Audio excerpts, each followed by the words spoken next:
I had planned a quiet evening at home. My husband, Samir, had told me he was going out to meet a client. I trusted him. I wanted to trust him. The house was unusually silent when I arrived earlier than expected. I had forgotten my laptop charger at the office and decided to drop by to grab it. The driveway was empty, the door unlocked, which struck me as odd, since Samir always locks the door when he leaves Dot as I stepped inside. I noticed something immediately, the faint sound of laughter coming from the living room. My stomach sank. It wasn't the casual laughter of friends talking. It was lighter, flirtatious, familiar in a way that made my chest tighten. I moved slowly down the hall, each step careful, almost as if I could disappear into the shadows. My heart was racing, but a part of me couldn't look away, and then I saw them. Summer was sitting on the couch, leaning close to a woman I didn't know. Their heads were tilted toward each other, whispers exchanged too intimately for the light-hearted tone of the room. The way she laughed, brushing her hand against his arm, the casual familiarity in his gestures, it all screamed betrayal. I stood frozen in the doorway, my mind refusing to process it. The world seemed to slow down. The clock on the wall ticked, but I could only hear the sound of my own heartbeat. Samir looked up, and for a second I thought he might have seen me. But then he turned back to her, completely unaware of my presence. I felt a surge of anger, hurt, and disbelief all at once. My throat tightened, and I swallowed hard, trying to steady myself. I wanted to scream. I wanted to run. I wanted him to notice, to feel even a fraction of the pain burning inside me, but I didn't move. I couldn't make myself leave. Not yet. She leaned closer to him, her hand brushing his cheek. That was enough. Something inside me snapped. I stepped forward, letting my voice carry across the room. Samir. They both froze. The woman's eyes widened, and Samir turned so fast that his chair scraped against the floor. The color drained from his face. Emily. He started, but I cut him off with a sharp laugh, bitter and hollow. Don't even start, I said, my hands shaking, not from fear, but from rage. Explain this. He opened his mouth, closed it, tried again. It's not what it looks like. I laughed again, louder this time, though it came out as more of a sob. Not what it looks like? Samir, you're sitting with her in our living room? In our house, alone. I saw everything. I can't even believe I'm standing here and seeing this with my own eyes. The woman stood quickly, smoothing her clothes, her expression a mixture of guilt and defiance. We didn't mean, I cut her off, turning my gaze back to Samir. You didn't mean what? That you would betray me? That you'd throw everything we built away for? For this? I gestured toward her. For her? Samir's hands went to his head, gripping his hair. Emily, no. Don't say anything. I don't want to hear your excuses, Samir. I don't want to hear your lies. My voice broke, and I stepped closer, tears stinging my eyes. I just don't understand how you could do this. How you could look at me and lie to me all this time while you're sitting here pretending like I don't exist.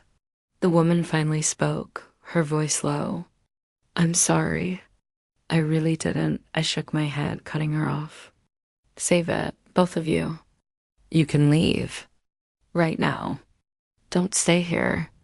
Don't dare look at me again. Samir tried to reach for my hand. I pulled back sharply. Don't touch me. Not now. Not ever.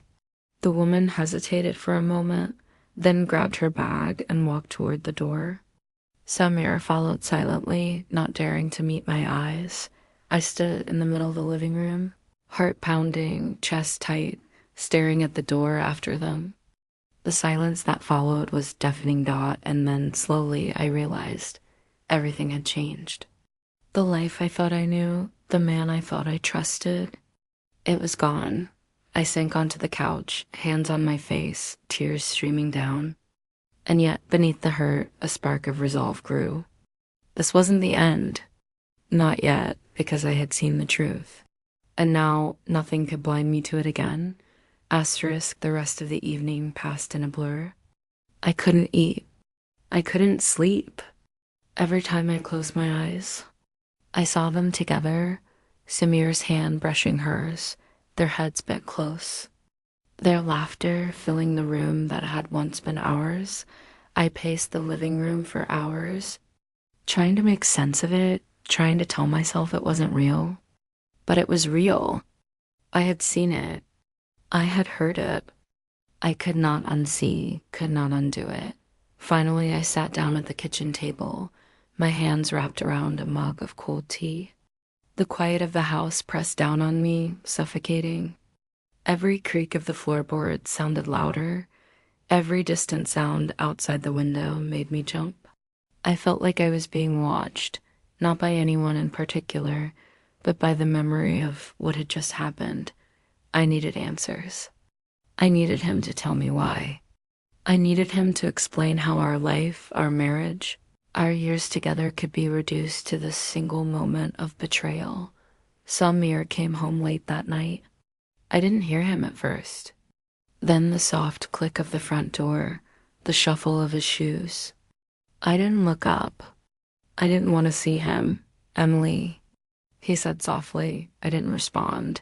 He came closer, cautiously, like a man tiptoeing in a house full of glass.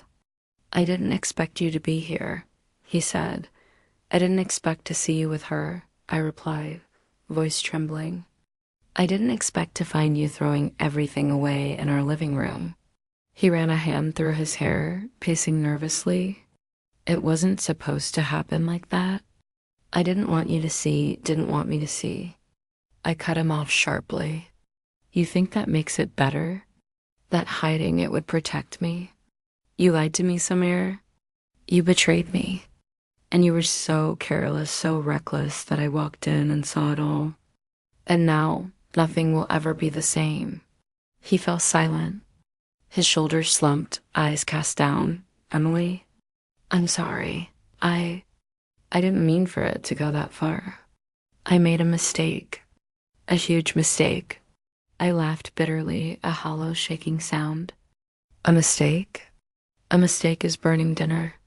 A mistake is forgetting to pick up the groceries. A mistake isn't betraying someone who trusted you with everything. This wasn't a mistake, Samir. This was a choice. And you made it over and over. He swallowed hard. I know it's unforgivable. But I love you. I never wanted to hurt you. Don't, I said firmly. Don't speak of love right now. Your love doesn't erase the years of betrayal. It doesn't undo the fact that I saw you with her. That I felt invisible. That I felt worthless. That I felt replaced. He stepped closer, desperate. Please, Emily. I'll do anything to fix this, anything. I'll leave her. I don't know if fixing it is possible, I whispered. I don't even know if I want to try.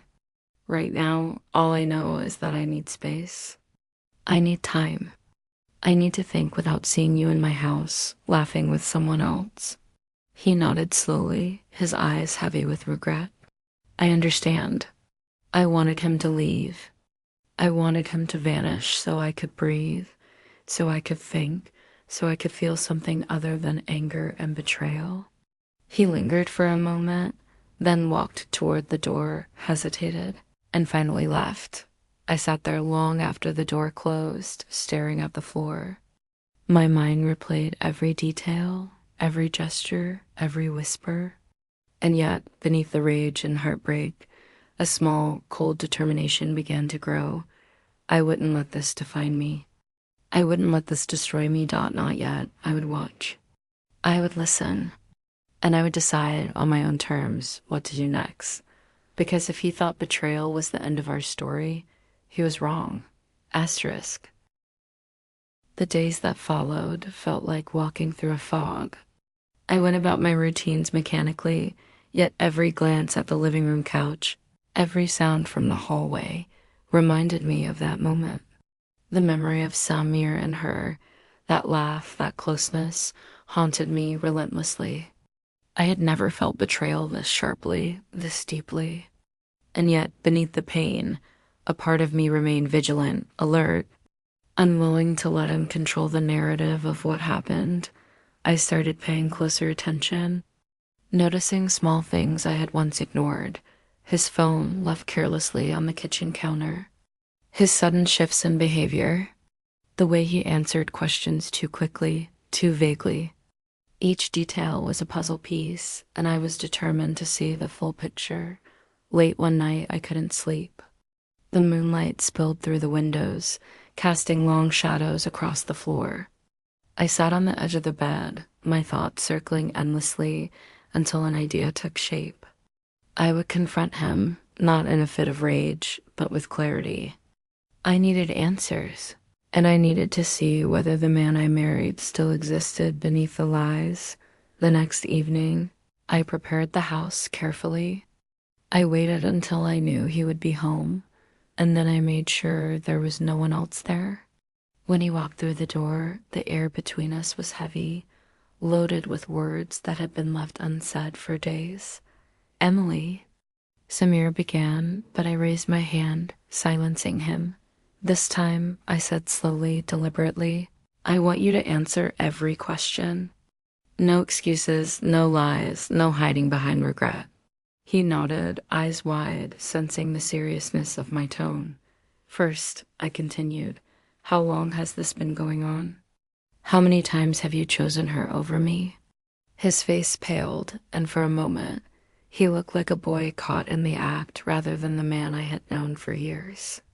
"A few months," he admitted quietly. "A few months," I repeated, letting the words sink into the air between us. "Do you have any idea how that feels? To see the person you trusted more than anyone else, choosing someone else, laughing with someone else, holding someone else's hand as if I didn't exist?" He swallowed hard, but his voice came out barely audible. "I made a mistake, Emily. I wasn't thinking. I didn't realize. You didn't realize." I stopped. "You didn't realize that you were destroying everything? That your choices left me standing here, wondering what I ever meant to you?" Silence fell for a moment. Then, slowly, I asked the question that had been burning in my mind since the first day I saw them together. "Did you love her? Or was it just excitement?" He hesitated. His eyes looked away. I thought it meant something, but I know now it doesn't. It never did. It was a moment, a weakness, and I hate myself for it. I took a deep breath, feeling a strange calm settle over me. The rage was still there, simmering, but now it was accompanied by clarity. I realized that his words, while meant to soothe, meant nothing without action. Regret is cheap. Trust is not. So what happens now? I asked quietly. "Do you expect me to just forget? To forgive? To act like this never happened?" He looked at me, searching my face as if trying to find a hint of mercy. "I'll do anything to fix this. I'll prove to you that I still love you, that I still want us." No, I interrupted, my voice firm. "You don't get to dictate the terms. I decide what comes next. And for now, that means space. That means reflection. That means realizing that actions speak louder than words. You will not manipulate me with apologies or cheers. You will not erase this from my memory. You will learn what it feels like to live with the consequences of your choices." He fell silent again, finally understanding the gravity of my resolve. In the following days, I observed him closely. He stayed home more, left his phone lying around, tried to engage in conversation, but I remained guarded. Every small gesture, every attempt at reconciliation, I weighed carefully. I was no longer the woman who could be swayed by charm or guilt. Then, one evening, as I was cleaning the living room, I noticed something, a small note tucked under the couch cushion. My heart raced as I picked it up. It was from her. Simple words, taunting almost, I know you saw him. Enjoy your reality. My hands trembled, not from fear, but from determination. I would not let her words shake me. I would not allow her presence, even indirectly, to control my emotions. This wasn't just about betrayal anymore. This was about taking back control, about reclaiming the life that had been shaken by lies and deceit. That night, I made a plan. I would confront Samir again, yes, but this time on my terms. I would make him see not just the damage he had caused, but also the strength he had underestimated in me. I would not be a passive participant in the aftermath of his choices. The next confrontation would decide everything, not just the fate of our marriage, but the power balance in our home and the future of our lives. I was ready. Asterisk. The next morning, I woke with a sense of purpose I hadn't felt since the moment I caught them. The betrayal still burned, but it had been tempered by a sharp clarity. I would not allow myself to be a victim in my own home. I would confront Samir again, this time with calm precision, and I would make him face the full weight of his choices. I prepared the house carefully, ensuring there were no distractions, no interruptions. The living room, where it had all happened, felt heavy with memories. Every corner seemed to whisper fragments of the past. I took a deep breath and let it go, focusing only on what I would say and how I would act. Samir returned later that day, unaware that I had been waiting. The moment he stepped through the door, I noticed the tension in his shoulders, the careful way he closed the door behind him. He tried to speak, but I held up my hand. "Save it," I said quietly, my voice calm but firm. "This is not a time for excuses. You know why I'm here? You know what this is about?" He swallowed hard and nodded, his eyes darting around as if seeking an escape that didn't exist. "Emily," I interrupted. "No, Samir. Not yet. I want you to listen first. Listen to everything I have to say, and don't speak until I ask you to. Do you understand?" He nodded again, his lips pressed tightly together. I took a step closer, keeping my voice low, but unwavering. "Do you realize what you've done? Do you understand the gravity of what it means to betray someone who trusted you completely? You weren't careless. You were deliberate. You made choices knowing full well the consequences, and yet you proceeded anyway." His hands twitched at his sides, his jaw tight. I could see the guilt in his eyes, but I also sensed fear. Not fear of me, fear of being exposed, of the truth fully settling into his life. "You have shattered more than just trust," I continued. "You have shaken the foundation of our life together. You have shown me that the person I loved, the man I thought I knew, is capable of deception in ways I never imagined. And now it is time for you to see the impact of your choices, not just in words, but in understanding the consequences fully." He opened his mouth, but I raised my hand again, silencing him. "Do not speak. Not yet. You will answer my questions honestly, without hesitation, without hiding behind regret. Only then will we begin to see if anything can be salvaged." His breathing grew shallow. He knew I was serious. For the first time in weeks, I felt the power shift back into my hands. I asked him questions, long, detailed, piercing questions about every lie, every meeting, every whisper. And he answered, haltingly at first, then with a steady tremor of honesty that made my chest ache. I could see the weight of guilt pressing down on him. But this wasn't enough for me. I needed him to understand the pain he had caused, to feel it fully, not just recognize it intellectually.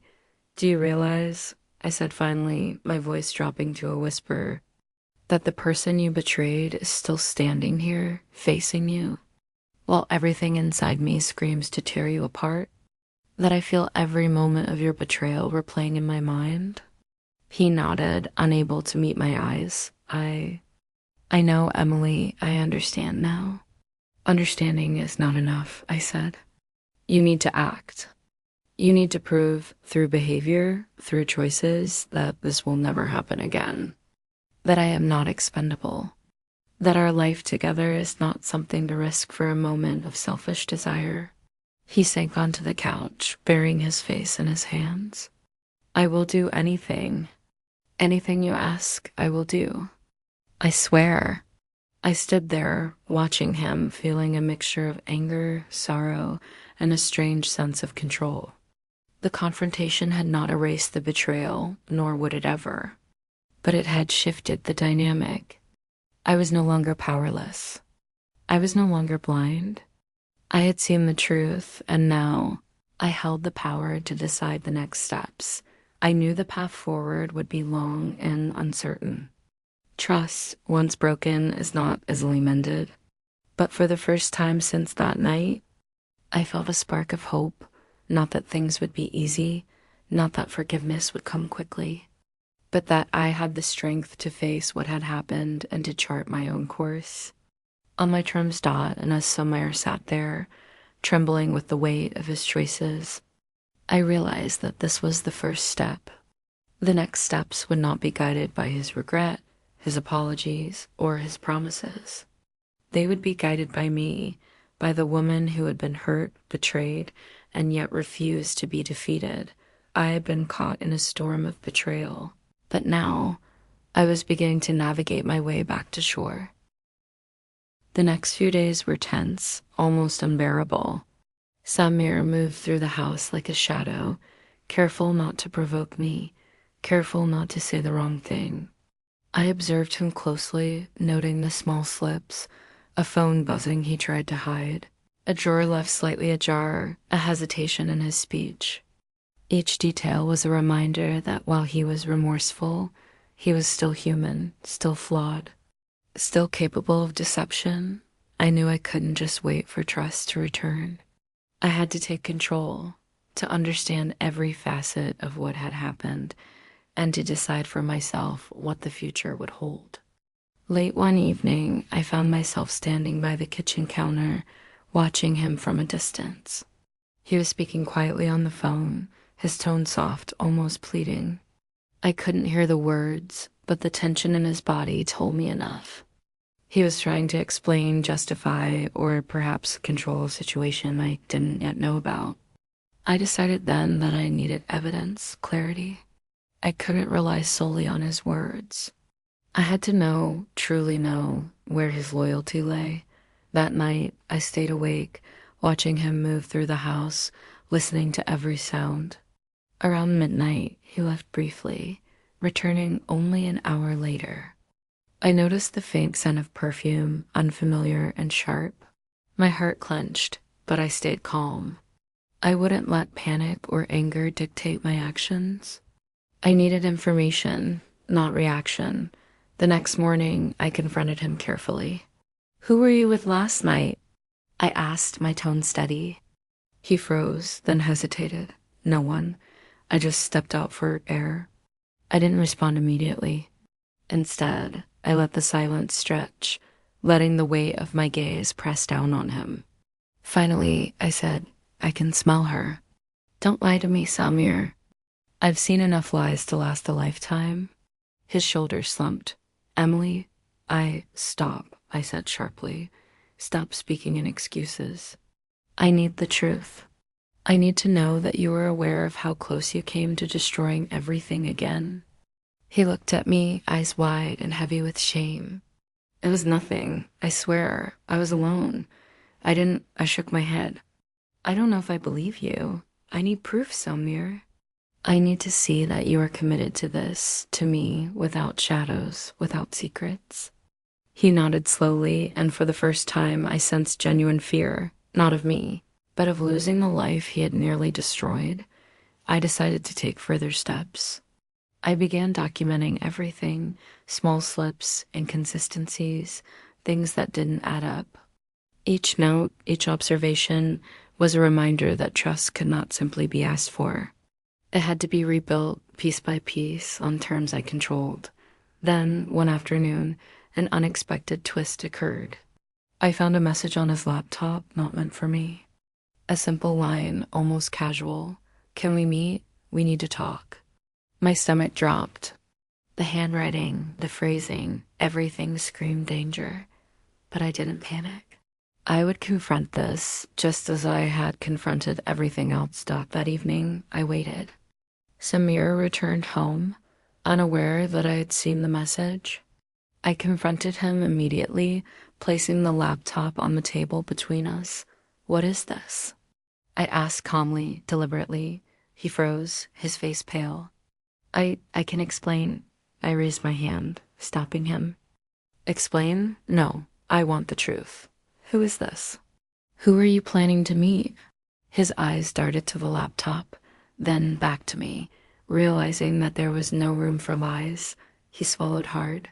It's nothing, Emily. It's just work. I had to meet someone about a project. I didn't believe him. Not anymore. Samir, I've seen enough lies to know when someone is hiding something. I want full disclosure. Now. He hesitated, then nodded slowly. It's someone from the office. That's all. I didn't press further, not yet. Instead, I made a silent note to myself. Observation, patience, control. I would not be blindsided again. That night, as I lay awake, I realized something crucial. This wasn't just about betrayal, or even about him. It was about power, who held it, who controlled it, and who would ultimately decide the fate of our marriage. And for the first time since that night when I caught him, I felt the first flicker of certainty. I wasn't powerless. I wasn't a victim. I was the one who would decide what happened next, and I would do it on my terms, with my eyes wide open. The storm wasn't over, but I was no longer afraid of the rain. Asterisk, the days that followed were a careful dance. I moved through the house, with quiet vigilance, observing Samir, listening to the subtle shifts in his tone, the pauses in his sentences, the moments when he avoided my gaze. Every gesture, every sigh, told a story he wasn't fully willing to admit, and I was determined to uncover it. I didn't confront him immediately. Instead, I chose to watch, to let the tension simmer, to see what he might reveal on his own. I could feel the balance of power slowly shifting back into my hands. I wasn't the same woman who had walked in on him weeks ago. I was stronger, sharper, more aware, and more determined than ever. One evening, I noticed him texting quietly on his phone, hiding it beneath the table. My curiosity flared, but I stayed calm. I didn't want a confrontation that could be brushed aside. I wanted evidence, undeniable proof of where his loyalty truly lay. When he left the room, I picked up his phone carefully. My hands trembled slightly, not from fear, but from anticipation. What I found confirmed my suspicions. Messages, fleeting and cautious, exchanged with her. Each line, each emoji, each plan revealed that he had been straying emotionally long before the night I caught them. I didn't scream. I didn't cry. I simply read, absorbing every word, every betrayal, committing it to memory. I needed this knowledge not to fuel anger, but to prepare for the confrontation that would decide everything. That night, I waited until he returned. The moment he stepped through the door, I was ready. I didn't need to speak immediately. The silence in the room was enough, thick and suffocating, forcing him to feel the weight of what had been discovered. Finally, I broke the quiet. "We need to talk," I said softly, deliberately. My voice was calm, but there was an edge to it that made him pause. He nodded slowly, understanding the gravity in my tone. "Emily, not yet," I interrupted. "I want you to listen first. And I want you to be completely honest.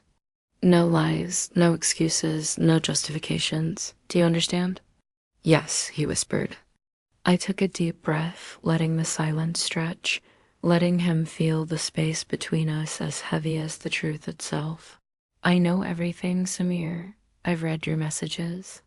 I know about her, the meetings, the texts, the lies. I've watched. I've waited. And now it's time for you to understand what it feels like to be seen for exactly what you've done."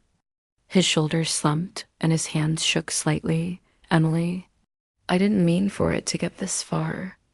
Stop, I said firmly.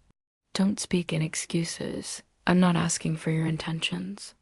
I'm asking for acknowledgement of reality. Acknowledge the pain you've caused. Acknowledge the trust you've broken. Look at me and tell me the truth. He met my gaze for the first time, eyes wide, filled with guilt and fear. I know I've hurt you. I know I've broken your trust. I regret it deeply. Regret is not enough, I said quietly, but with steel in my voice. I need action. I need proof that this will never happen again. Words are cheap. Actions are not. Every choice you make from this moment forward will determine whether you remain in this house, in this marriage, or whether you lose everything. He nodded slowly, swallowing hard. I understand. I will do whatever it takes to make it right. I let the moment hang, letting him absorb the weight of my resolve. Then I leaned back, keeping my voice calm. Know this, Samir. I am not blind, I am not weak, and I will not be manipulated. If you think apologies alone will erase what's happened, you are mistaken. I will rebuild what was lost on my terms, with my eyes wide open. And if you fail, I will not hesitate to walk away. He didn't respond immediately. He simply nodded, again, fully aware that he had reached the edge and that the next steps would be dictated by me. Later that night, I sat alone in the living room, reflecting on the events of the past weeks. The betrayal had been devastating, but it had also awakened something in me, a fierce determination, a clarity of purpose, a refusal to be anyone's victim. I realized then that this story was far from over. The storm had passed, but the winds were still strong, and I was ready to face whatever came next with courage, with resolve, and with a mind sharpened by betrayal and insight, because in the end, this was no longer about him. It was about me, about reclaiming my life, my strength, and my power. And I would not let anything or anyone take that away. Asterisk. The following morning, I awoke with a sense of purpose. The betrayal had shaken me, yes, but it had also awakened a clarity I hadn't known I possessed. I moved through the house with intention, observing Samir carefully, noting his every move, his every word, the subtle hesitations in his tone. He approached me cautiously, aware of the tension that now lingered between us. Emily, can we talk? He asked, his voice low, tentative. I shook my head. Not yet. You need to understand that this isn't a casual conversation.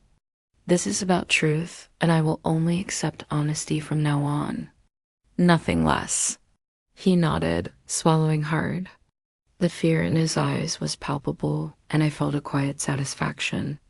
For the first time, he understood that he no longer held control. I spent the day carefully observing, listening, piecing together small inconsistencies, small clues he tried to hide. Each revelation added to the story I was building in my mind, a story of betrayal, of choices, of consequences. That evening, I decided it was time for another confrontation.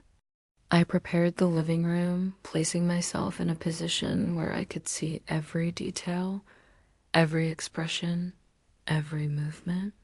Samir entered, trying to appear casual, but the tension in his shoulders betrayed him. Emily, he started. Stop, I interrupted. Not a word until I speak.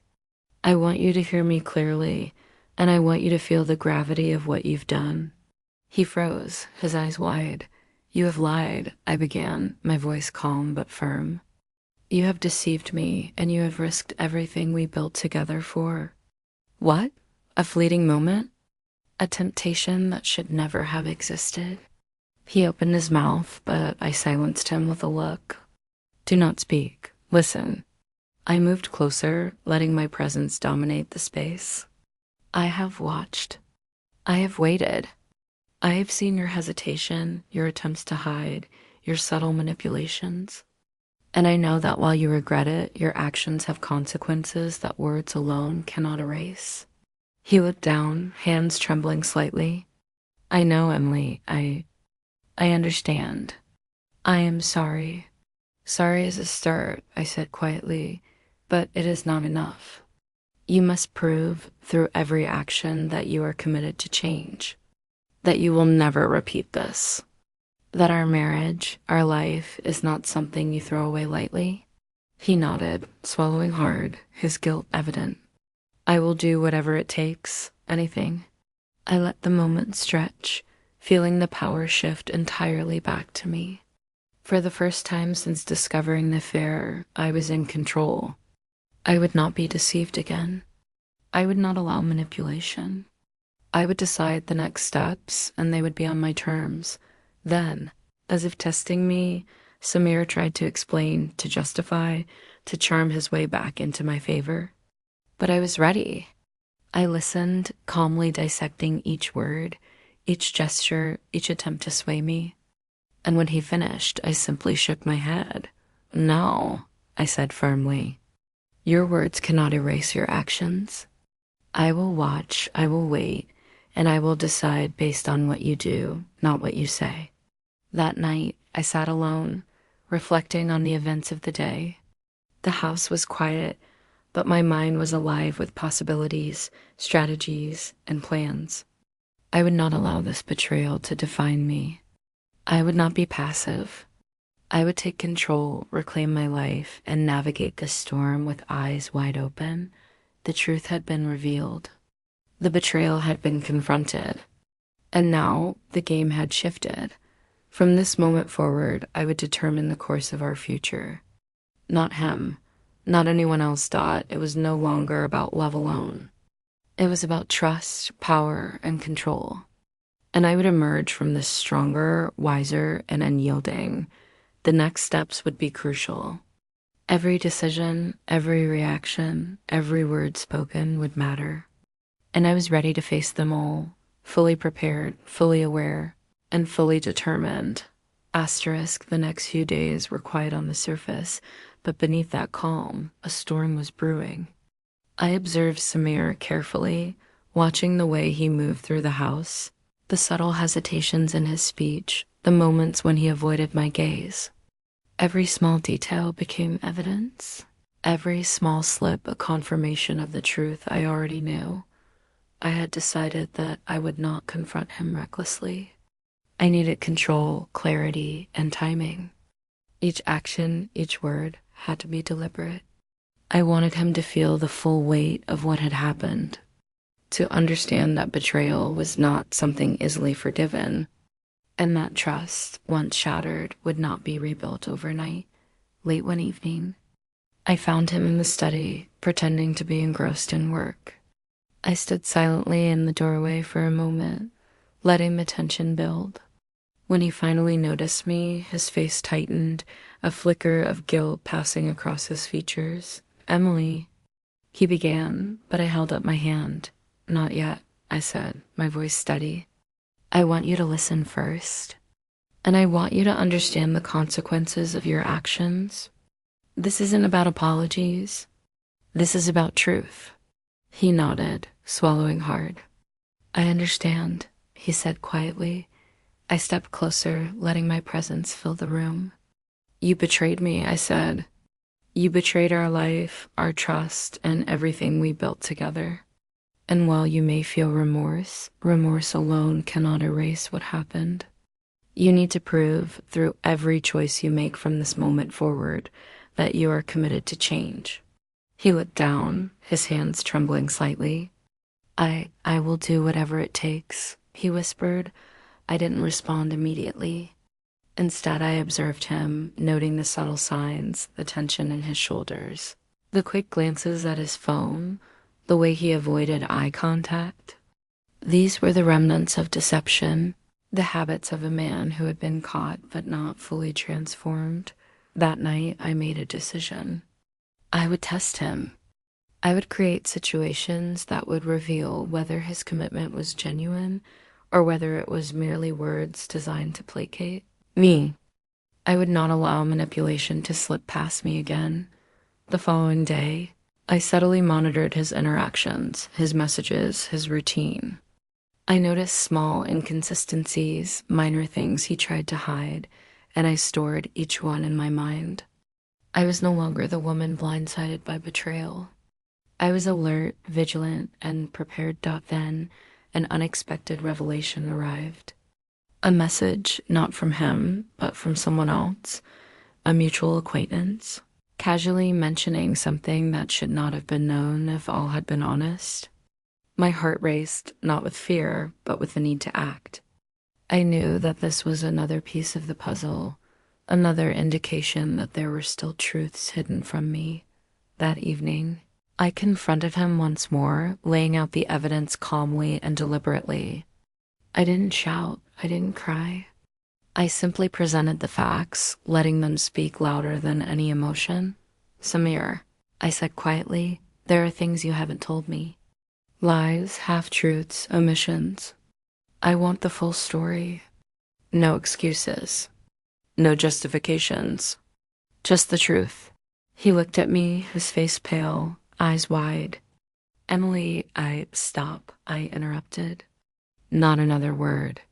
I will not be swayed by excuses or guilt. Tell me everything now. He hesitated, then began, stammering at first, then with growing honesty. He admitted the interactions, the meetings, the emotional attachments he had tried to conceal. Each revelation made my chest tighten, but I remained composed. I let him speak, knowing that the more he revealed, the more clarity I would gain, and the more control I would have by the end of the night. I had a full picture. I knew where he had faltered, where he had lied, and where he had shown weakness. And I also knew my next steps. I would not act impulsively. I would not let anger dictate my decisions. I would act deliberately with purpose and precision, and I would reclaim the power that had been taken from me. The house was quiet as I sat alone, the weight of betrayal heavy, but my resolve even heavier. I realized that this was no longer just about him or his mistakes. This was about me, about reclaiming control, about ensuring that my life, my trust, and my choices could never again be undermined. I was ready for the next confrontation. I was ready for the choices ahead, and I was ready to face whatever came next with eyes wide open. Fully aware and unflinching, the storm was far from over. But for the first time, I felt the faint stirrings of power, the certainty that I could navigate this, survive it, and emerge stronger than ever. Asterisk. The following days were heavy with tension. Every corner of the house seemed to hold a memory of the betrayal. Every sound reminded me of what I had witnessed. Yet I moved deliberately, carefully, observing Samir with a quiet intensity that made him uneasy. I was no longer just a wife scorned. I was a woman fully aware of what had happened and determined to understand the full extent of it.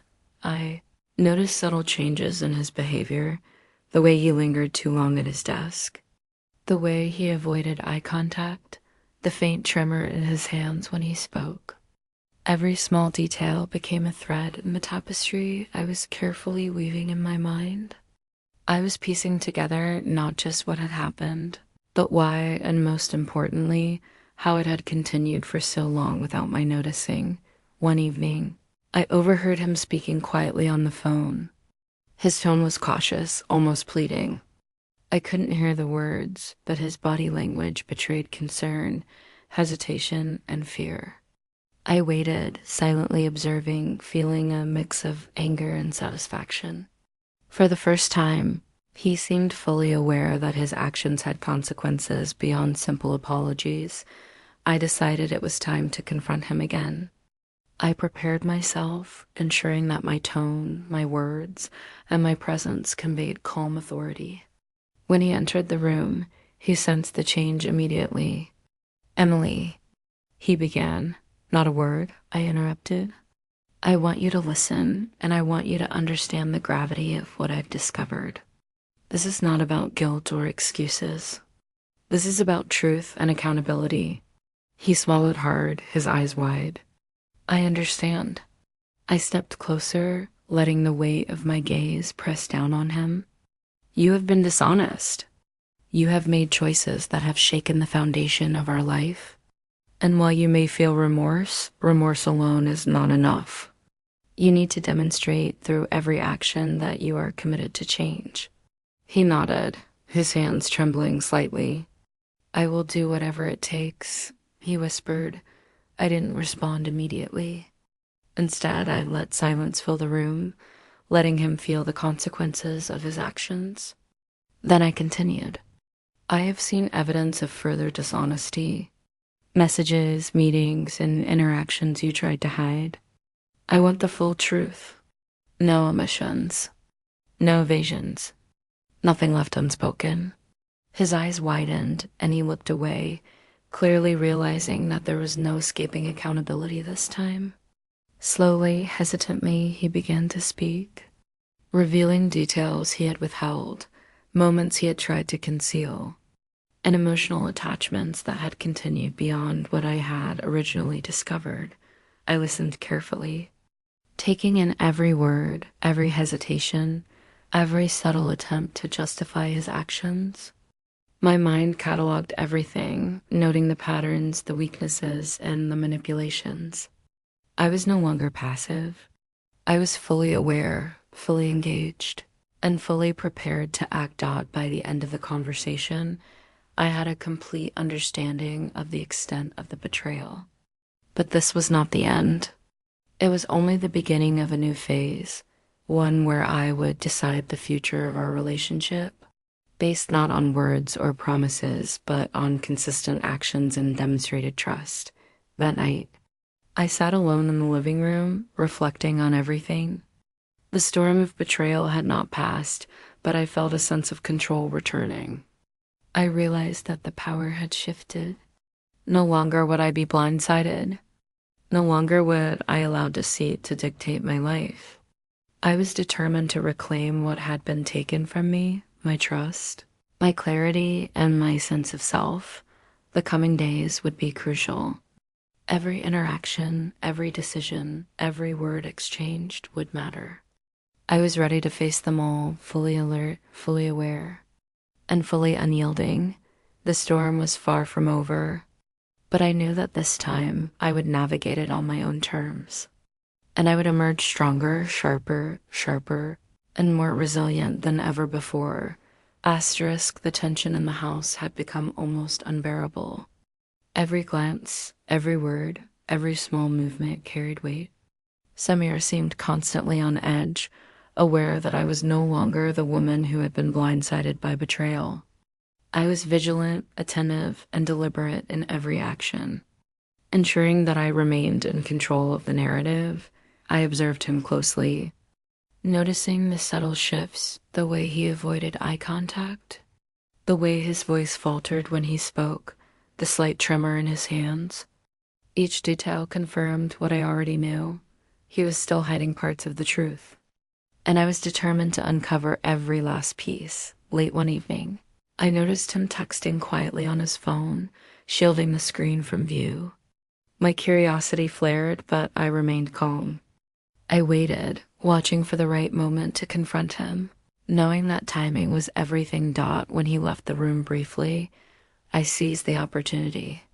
I checked the phone and found messages that hinted at continued secrecy. My chest tightened, but I stayed composed. This was not about immediate anger. This was about understanding the full scope of the betrayal. That night, I confronted him once again, sitting across from him with the evidence laid out on the table. I didn't shout. I didn't cry. I simply spoke, my voice calm but firm. Samir, I know there's more, I said. I've seen your attempts to hide things. I need the full truth. No omissions, no lies, no half-truths. I need honesty completely. He looked at me, pale and trembling, realizing that there was no room left for deception. Slowly, he began to speak, revealing interactions he had tried to conceal, moments of emotional attachment that went beyond casual friendship. and subtle manipulations he had used to keep parts of his life hidden. I listened carefully, noting every detail. Each revelation was a confirmation of the patterns I had already recognized, but it was also a test, a measure of whether he was truly ready to confront the consequences of his actions once he had finished. I remained silent for a moment, letting the weight of his words settle in the room. Understanding is not enough, I said finally. Actions must follow. Every choice you make from this moment forward will determine whether trust can be rebuilt, whether this marriage has a future, or whether it ends here. He nodded slowly, swallowing hard. I understand, Emily. I will do whatever it takes. I didn't respond. Instead, I let the silence speak for me. The power in the room had shifted. I was no longer vulnerable. I was no longer the victim. I was the one who would decide the next steps, and he was fully aware of it. Over the next few days, I tested him subtly, creating situations where he could demonstrate his commitment to change. I watched for honesty, consistency, and transparency. I noted his reactions to small provocations, the way he handled moments of potential temptation, and the choices he made when faced with opportunities to hide or lie. Through it all, I realized that this was about more than just betrayal. It was about power, control, and self-respect. I was reclaiming my life, my clarity, and my strength. I was no longer defined by his choices, but by my own awareness, vigilance, and deliberate actions. That night, as I sat alone in the quiet house, I reflected on the journey so far. The betrayal had been devastating, but it had also awakened something in me, a determination, a sharpness, and an unyielding focus. I knew that the path ahead would be challenging, but I was ready. I would navigate this storm with eyes wide open, fully aware, and fully in control. For the first time in weeks, I felt a sense of power returning. Not over him, not by manipulating him, but over myself, my choices, my emotions, and my future. The storm was far from over, but I was prepared. And in that quiet moment, I made a promise to myself. No matter what happened next, I would emerge stronger, wiser, and unbroken.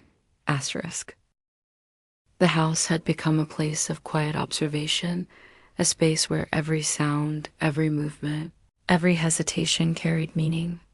I moved deliberately through each room, aware of how Samir's presence filled the air with tension.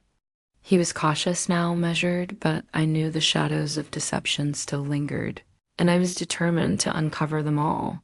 The betrayal had left a mark, yes, but it had also awakened something deeper in me. I was no longer just a wife who had discovered the affair. I was a woman fully aware of the dynamics, fully alert to the subtleties, and fully prepared to reclaim the narrative of my life. I knew that every choice I made now would define the future, not just of my marriage, but of who I was and who I would become. That evening, I decided it was time for a deeper confrontation. Samir sat in the living room, pretending to read, but I could see the tension in his shoulders. I walked toward him slowly, deliberately, letting the silence grow heavier with each step. "Emily," he began, but I stopped him with a steady look. "Not a word," I said. "I want you to listen first, and I want you to understand something very clearly. The actions you've taken, the lies, the betrayals, the omissions, they are no longer something I can ignore. I need truth, completely, without hesitation or manipulation." He swallowed hard, his eyes widening. I understand," he whispered. I sat down across from him, letting my presence dominate the space. "You have been dishonest in ways you may not even fully comprehend. And while you may feel remorse, remorse alone does not erase the consequences. I need proof that you're committed to change, proof that you understand the gravity of what has happened, and proof that you will never, ever repeat this behavior." He nodded slowly, clearly shaken. "I will do whatever it takes," he said, voice trembling. I didn't respond immediately. Instead, I let the silence stretch, letting him feel the weight of the room, the gravity of his actions, and the reality that he was entirely accountable. Then I began. I've seen the messages, the interactions, the subtle attempts to hide your actions. I know about the emotional attachments, the manipulations, the moments when you thought you could escape detection. And now you must understand that there is no escape, not from the truth, not from me, and not from the consequences. He looked down, hands shaking slightly. Emily, I didn't mean to hurt you. I didn't realize how far I had gone. Stop, I said firmly. I do not want excuses. I want acknowledgement. I want accountability. And most importantly, I want to see that you are willing to change through consistent actions, not empty words. He nodded again, swallowing hard. I understand, he whispered over the following days. I tested him carefully, observing every interaction, every choice, every reaction. I created situations that revealed whether he truly understood the impact of his actions, whether his commitment to change was genuine or superficial. Each test was subtle, almost imperceptible, but it provided insight into his character and intentions. One afternoon, I discovered a minor inconsistency, a message that didn't match his story. I confronted him immediately, calmly, deliberately. Samir, this doesn't add up. I need the truth, now, without hesitation. He froze, eyes wide, realizing he could not hide anything from me. Slowly, he admitted the oversight, and I noted it carefully, not as a cause for immediate anger, but as part of the larger picture of who he truly was. By the end of the week, I had pieced together the full story. I understood his emotional patterns, his weaknesses, and the methods he had used to conceal his behavior. But more importantly, I understood my own strength, my vigilance, and my ability to navigate this betrayal with clarity and resolve. One night, I confronted him once more, laying out everything I had discovered. I spoke calmly but with unwavering authority. Samir, you have made choices that have consequences. I have observed, documented, and understood every detail. And now, the next steps are mine to determine. This is not about forgiveness alone. It is about understanding, accountability, and the future of our lives together. He nodded, visibly shaken. I will do whatever you ask. I will prove myself to you. I studied him carefully, weighing his words against everything I had observed. I knew that actions, not promises, would determine whether trust could ever be rebuilt. I also knew that my own strength, vigilance, and clarity had become my greatest allies. As I sat alone later that night, reflecting on the events of the past weeks, I realized something profound. The betrayal had not destroyed me. It had awakened me. I was no longer passive, no longer naive, no longer blinded by trust. I was alert, deliberate, and unyielding. The storm of deception had passed, but the winds of change were strong. And I was ready to face them, fully aware of every challenge, every choice, and every consequence. For the first time since that night when I caught him, I felt a sense of power, not over him, but over myself. Over my decisions, my emotions, and my life. I knew that no matter what happened next, I would navigate it with clarity, resolve, and unbreakable strength. The future was uncertain, but I was no longer afraid. I was ready. Asterisk, the following morning, I woke with a strange mix of calm and determination. The house was quiet, but my mind was anything but. I replayed every moment of the past week, the messages, the confrontations, the subtle tests I had put Samir through, and I realized that this ordeal had changed something fundamental in me. I was no longer the woman who would blindly trust, no longer someone who allowed deceit to slide unnoticed. I had grown sharper, more aware, and unyielding. Samir approached me cautiously that day. as if the weight of his actions had finally dawned on him fully. "Emily, can we talk?" he asked softly. I studied him carefully. Every gesture, every tone, every subtle hesitation was a measure of sincerity, or perhaps a lingering fear. I didn't answer immediately. Instead, I let the silence stretch, allowing the gravity of the week's events to press upon him. Finally, I spoke. "Samir, this isn't just about apologies. It's not about excuses or fleeting promises. It's about understanding the impact of your choices, the consequences of your actions, and whether you are truly committed to changing, to being honest, transparent, and deserving of trust again." He nodded slowly, swallowing hard. I understand, Emily. I swear I will do whatever it takes to earn back your trust." I let his words hang in the air. They were not enough. They never would be. Words were fleeting, but actions, deliberate, consistent, truthful actions were the only thing that mattered now. Over the next days, I watched him carefully. Every decision, every interaction, every response was noted, analyzed, and measured. I observed his transparency, his consistency, his willingness to be fully accountable. And slowly, I began to see signs of genuine change. Not perfection, not immediate redemption, but a clear acknowledgement of the mistakes he had made and a deliberate effort to rectify them. Yet, even as I observed him, I realized something profound. The real change had happened within me. I was no longer defined by his mistakes, by the betrayal I had uncovered, or by the pain I had endured. I was defined by my own clarity, my vigilance, and my determination to reclaim control over my life. I had learned to see, to question, to understand, and to act deliberately. One evening, as we sat across from each other in silence, I finally spoke. "I don't know what the future holds, Samir. I don't know if trust can ever fully be restored, but I do know this: I will not allow myself to be blind again. I will not allow deception to control my life, and I will decide, step by step, whether we move forward together or apart." He looked at me, eyes wide, perhaps finally realizing the depth of the change, not just in him, but in me. "I understand," he whispered. I nodded, feeling a strange mix of sadness, strength, and resolve. The storm of betrayal had passed, but it had left me sharper, wiser, and stronger. I had confronted the deception, I had tested the sincerity, and I had reclaimed my own power.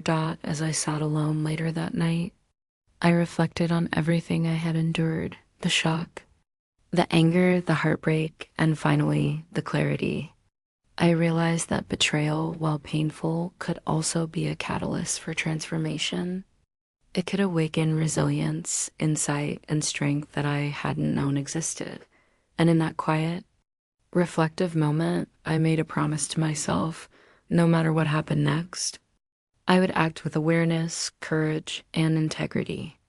I would navigate the uncertainties with eyes wide open, and I would never again allow deception to dictate the course of my life. The future was uncertain, but for the first time in weeks, I felt a steady sense of control. I was no longer a victim of circumstance or of betrayal. I was aware, deliberate, and unbreakable, and with that, I knew that no matter what came next, I would face it on my own terms, fully aware, fully strong, and fully myself.